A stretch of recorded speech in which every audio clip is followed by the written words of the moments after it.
So, yeah, okay. All good, Soumik? Audible? Am I audible? No. Okay. Audible. Great. Yeah, audible. Okay. So Soumik will tell us about handling streams on GPUs a bit. Should be exciting. Take it away. Thank you. So, okay. So we have, as of now, we have seen a lot of CUDA programs. I want to go into the details of that, how the GPU programs even work. You already know the basic ideas, but you know about how the GPU kernel programming or multi-thread programming actually works. But you need to see the CPU programming side as well. So this is a typical CUDA C++ program that is being written. I will go in very brief. This is the CPU part. The CPU initializes the data, followed by the data transfer from CPU memory to the GPU memory, followed by the GPU kernel launch. We do not care about the kernel code as of now. I'm not showing that kernel code. And you ultimately copy the result back from GPU memory to the CPU memory. Now, part of the scary program. Again, matrix will come. So this is a matrix vector transpose program taken from Polybench MVT.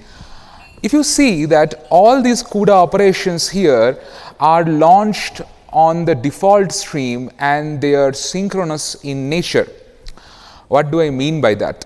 Let's see a timeline diagram. So these host to device transfers will be executed first, followed by the kernel 1. Then followed by the kernel 2, then followed by the D2H. If you see here that all of these operations are waiting for its previous operations to completely finish. Now, is this even necessary? The answer might not be yes. If you see that at line number 5, CUDA memcopy is writing to X to GPU, whereas MVT kernel is not even accessing that data array. Similarly, for this line number 7 and line number 9, there is no dependency. Well, these two kernels, you may seem that they are dependent because of the A GPU, but let me tell that those are being read in both of the kernels, so there is no dependency. Further, if you see between the line number 11 and line number 14, there is also no data dependency. So, provided this information, do we really need to serialize the operations on the CPU side and not following the serial order? Can we improve the performance? Well, the answer is yes. I will show the performance, but see the transformed program which will give you the performance. Here, all the CUDA memcopies have been transformed into CUDA memcopy async, and they are given to different streams. We have not talked about stream so far. What is a stream? Stream is a queue of multiple CUDA operations, where if you launch different CUDA operations in a single streamed program, it will be executed in the serialized fashion. If you use two streams, what will happen that you can have parallelism between the multiple CUDA operations as well. Notice that I'm talking about the operations from the CPU perspective. We are not talking about the GPU kernel's perspectives. So here, OP1 and OP2 are independent. They can be launched independently, and same with the other operations. So if you see here that MVT kernel 6 was not dependent on line number 5 and line number 7, so they are not provided the same stream so that they can run in parallel. But line number 13, MVT kernel 1, still depends on the rest of the CUDA memcopy host to device operations, so you need to do stream synchronizations. So if you see that line number 9 to 11, there are stream synchronizations. 15 to 17, there are again stream synchronizations for the same. So if I show you the timeline diagram of this transformed program, the kernel 1 now does not wait for the H2D to finish, kernel 2 same does not wait for kernel 1 to finish, D2H operations or device to host operations does not even wait for kernel 2 to finish. And this gives us a massive performance improvement over the baseline program. Now, is this even optimization relevant in the real world codes? You can just say that, okay, I will just manually write the optimizations. What is that? We have studied top 10 most forked CUDA C++ projects on GitHub, and we have found multiple GitHub issues following from synchronous ones to asynchronous API calls. Someone has put incorrect stream allocation to API calls, potentially limiting the overall parallelism, and someone has put a wrong synchronization barrier or has put a synchronization barrier at suboptimal program point, so it is limiting the overall parallelism. So we are saying that, okay, manually allocation of streams to API calls is error prone and it needs automated support. We are providing our technique StreamAlloc, which is an automatic framework to assign the streams and stream synchronizations to the CUDA API calls. The first one is a read-write analysis. I will go very brief. We all know about this, but so if you see the call graph here, that the main function is calling the kernel, the kernel is calling the foo function.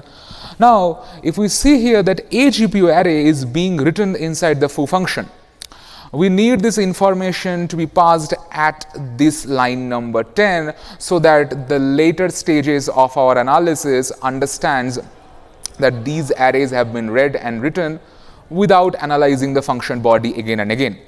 Similarly, for the reads also, it performs a compositional bottom-up analysis to find out the read and writes at the call sites.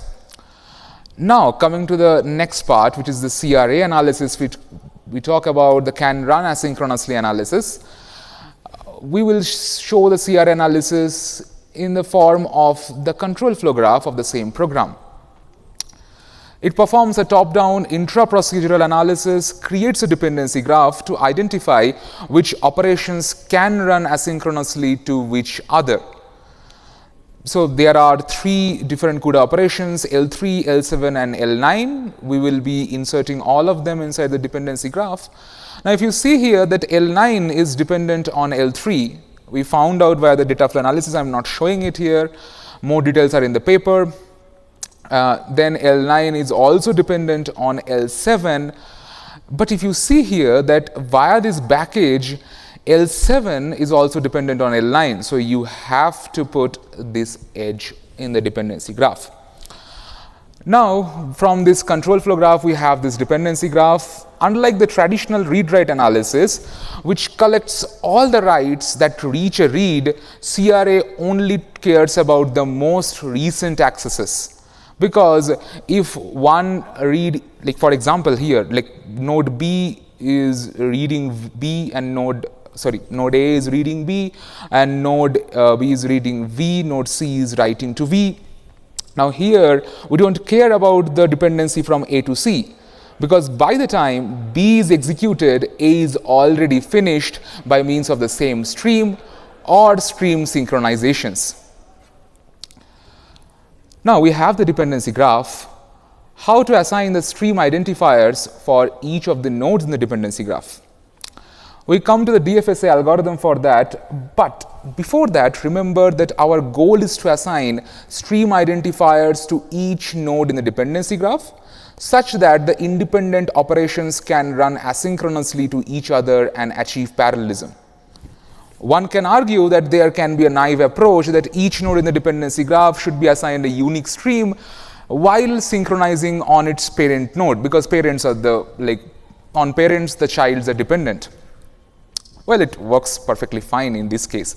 If you see that all 3 nodes have been given different streams, L3 is synchronizing on its parent node stream, L1 and L2 are not even dependent and they can run parallel to each other.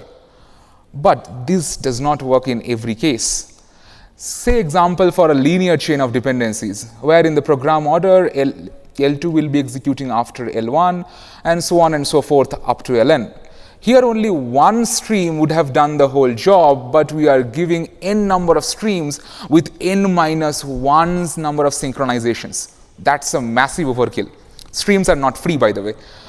But that is not the only case. The number of streams is not the only case. If you see here, all of them are getting the different streams with the proper stream synchronizations. L12 gets executed after L11. But L10 and L12 are independent. However, these stream synchronizations here is ensuring L10 should finish before L12 gets even launched. So this stream assignment creates a spurious dependency between the L10 to L12. Just a simple resolution. Can we solve this by keeping the stream of every child the same of its parent? Well, it gets solved in these cases. However, consider this case. L21 and L22 are the childs of a single parent. If you give them the same stream identifier as that of the parent, they won't even run in parallel because you have a spurious dependency by giving the same stream. Okay, how about assigning the same stream as that of a parent in case of a single child and assigning different stream in case of more than one child? We have seen that this works, but there are some more tweaks to happen. For example, care about this dependency graph. Here, every parent have only one child, and so if you give them the same stream, so here you'll say that, okay, this is perfect. The problem is if you revisualize the dependency graph in case of the program order, see that L3 and L7 are not even dependent, but L7 can execute after L3. It is not even executing after L9. So what should we do? We need a new approach for this. So that's why we gave the DFSA algorithm, data flow based stream assignment. We start from the start node of the CFG, comes to this one, L3. Now we have the color, like notion of the color here. If a node in the dependency graph does not have a color, it can have from two cases, either from its parent or it can generate a new color. Here, L3 does not have any parent, so it will be generating a new color. Just a question, just a clarification that we introduce colors as so it will be visually appealing. You can think about anything like IDs and all, they work the same. Now if you go to the L7, L7 does have a parent, but the parent itself does not have a color. So you give a new color to it. Come to L9, L9 also does not have a color, but it can inherit the colors from both of its parents. Now, via the package, you have to come back to the L7. And if you see that, now its parent have a distinct color or different color from its own. So it will try to inherit its parent's color as well, making both of its parents and its own color same. And if you just familiar with the data flow analysis, the algorithm will go again via the package, but it will come after some time to a termination, and we are stuck with these colors. Now, the idea is very simple. Same colors will get the same stream identifiers. So color 1 is getting same stream, color 1, 2 is getting the different streams. And every node will be synchronizing on its parent node. Now L7 has a parent node, but they have the same stream identifiers. So here the stream sync is none. Now L9 have a parent who have a different stream identifier than of its own. So we give the stream synchronization as 1. Coming back to the motivating example, this is this graph we have got from the compiler framework of ours. And we have given these stream synchronizations and streams. Finally, after the streams and stream synchronizations, we are going to the automatic transformation phase by our compiler.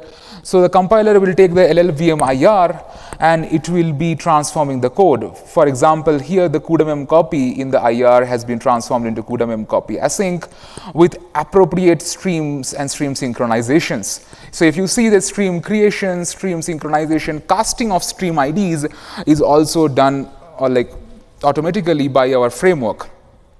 Lastly, how good our framework has performed. We have performed our evaluation on 3 distinct platforms.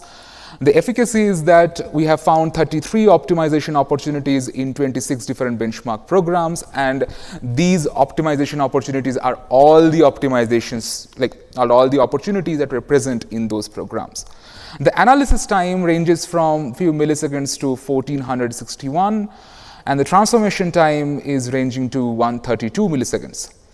Effectiveness, we have performed our evaluation on the Polybench. We have gotten up to 3.2x speed up and with a geo mean of 1.7x. For the Heckbench programs also, we have got up to 4.3x with a geo mean of 2.2x.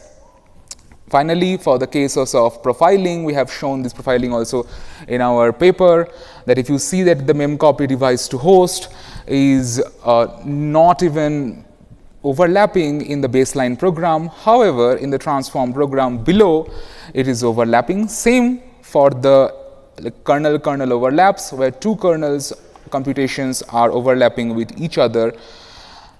And these are also given in the paper. We have also performed a comparative study with the CUDA graphs and have got near to them and more than them performance on several benchmark programs. In summary, this is the summary. You can see, for more details, you can see the paper. For more clarifications, you can send me an email via the web page. And there is a web artifact. Please download it and play with it. Yeah, thank you.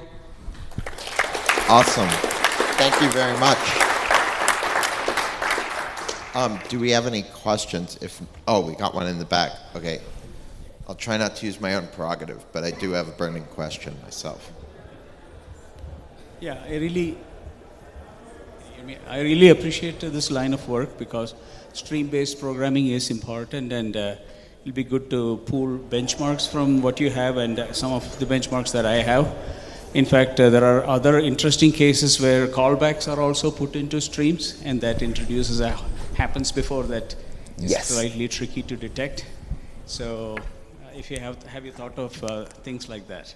Yes, we have thought of that, and instead also we have put this in our in the future work of our paper, and we have put a discussions where we have a line of works that stream callbacks, multi-GPU setups. So all these we are trying to target in the future. So okay. We have thought of that, yes. That'd be okay. And unified memory combined with all this makes life more fun. Okay. Yeah, talk more, exactly. About the unified memory, I have a clarification. We might be having a paper very soon on the unified memory based optimizations. It is on the submission. So I think you can see it soon. Yeah. Do we have other questions? If not, I'll ask one. Oh, okay, I have to give David the opportunity. It's fine. Okay. Were the CUDA stream synchronized calls just a simplification for the discussion, the talk? Mm-hmm. Or do you actually synchronize the CPU? Yeah, we see there are this CUDA provides us this stream synchronization calls, CUDA stream synchronize, which synchronizes the CPU thread until all the CUDA operations launched on that particular stream is finished. So what is the reason for using that instead of a GPU to GPU synchronization? GPU synchronization. So we have some other options, which is the CUDA event synchronization. So one thing that when I built this whole project, I have kept in the mind of CUDA event synchronization. So, but when we saw that, okay, many people are not familiarized, or even some good GitHub APIs, they are pushing for the CUDA stream synchronizations instead of CUDA event. Mm-hmm. We are like, okay, let's fall back to the CUDA stream synchronizations instead. But this works fine with the event synchronizations as well. So, if that answers your questions. Yeah, it does. Yeah. Thank you. Yeah. Okay, why don't we go ahead and start switching over the laptops. May I ask a question while we're doing that? Okay. Sure. So this is maybe open-ended, but what would you consider to be the ideal way to assign streams to the different CUDA operations? Okay, so we were trying to see for we are trying to see for different GitHub projects, and then we saw these kind of issues that people were screaming around about. Sure, yeah. So we are like, okay, we need an automatic tool for that, but while solving the project, we are like, okay, this is not so easy at all, so we have to. But do you have a sense of like, what even would be the criterion here? Or what are some of the criteria which would make one stream assignment better than another, as opposed to a problem? Oh, okay. So if you assuming you have a choice of different valid stream assignments, right? Yes. Which one should we prefer? Under what criteria should we prefer one versus another? Okay, so the criteria should be that where in like all the operations will be overlapping as you want, or there is a maximum overlap between all the CUDA operations. That should be the ideal stream assignment. Okay, got it. Yeah. Thank you. You.